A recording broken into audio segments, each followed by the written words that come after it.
പ്രിയപ്പെട്ട സഹോദരി സഹോദരന്മാരെ, ഞങ്ങൾ നിങ്ങൾക്കായി ഒരു സദ്വാർത്തയുമായിട്ടാണ് വന്നിട്ടുള്ളത്. 2025 ജനുവരി 1 മുതൽ 365 തലക്കെട്ടുകൾ ഉൾപ്പെടുത്തിക്കൊണ്ടുള്ള വർഷം മുഴുവൻ പ്രാർത്ഥിച്ച് ധ്യാനിക്കാനുള്ള വചനങ്ങൾ ഞങ്ങൾ പങ്കുവയ്ക്കുന്നു. എല്ലാ ദിവസവും ഞങ്ങൾ ഒരു തലക്കെട്ടും അതുമായി ബന്ധപ്പെട്ട വചനങ്ങളും അയച്ചു തരുന്നതായിരിക്കും. വചനങ്ങൾ കേട്ട് ധ്യാനിച്ച് അനുഗ്രഹം പ്രാപിക്കാൻ ഞാൻ നിങ്ങളെ പ്രോത്സാഹിപ്പിക്കുകയാണ്.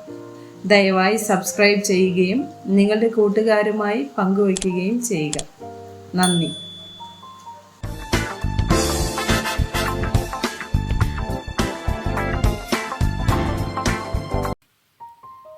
ദിവസം 237. സത്യപ്രതിജ്ഞ. ലേവ്യ പുസ്തകം 19 വചനം 12. എൻ്റെ നാമത്തെ കൊണ്ട് കള്ളസത്യം ചെയ്ത് നിന്റെ ദൈവത്തിൻ്റെ നാമത്തെ അശുദ്ധമാക്കരുത്. ഞാൻ യഹോവ ആകുന്നു. ആവർത്തനം 23 വചനം 21. നിന്റെ ദൈവമായ യഹോവയ്ക്ക് നേർച്ച നേർന്നാൽ അത് നിവർത്തിപ്പാൻ താമസം വരുത്തരുത്. അങ്ങനെ ചെയ്താൽ നിന്റെ ദൈവമായ യഹോവ നിന്നോട് ചോദിക്കും. അത് നിങ്ങൾ പാപമായിരിക്കും. മത്തായി 5:33-34 വചനങ്ങൾ. കള്ളസത്യം ചെയ്യരുത് എന്നും സത്യം ചെയ്തത് കർത്താവിന് നിവർത്തിക്കണമെന്നും പൂർവന്മാരോട് അരുളി ചെയ്തത് നിങ്ങൾ കേട്ടിട്ടുണ്ടല്ലോ. ഞാനോ നിങ്ങളോട് പറയുന്നത്, അശേഷം സത്യം ചെയ്യരുത്.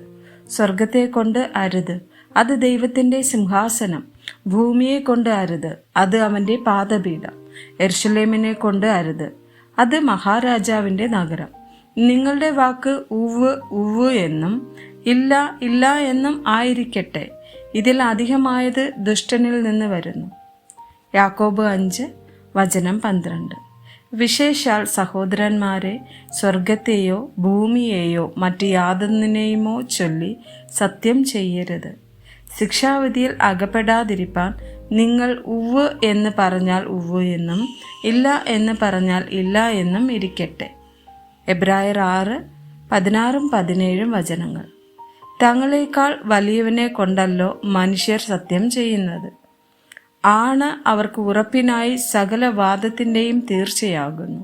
അതുകൊണ്ട് ദൈവം വാഗ്ദത്തത്തിൻ്റെ അവകാശികൾക്ക് തൻ്റെ ആലോചന മാറാത്തത് എന്ന് അധികം സ്പഷ്ടമായി കാണിപ്പാൻ ഇച്ഛിച്ച് ഒരു ആണയാലും ഉറപ്പ് കൊടുത്തു.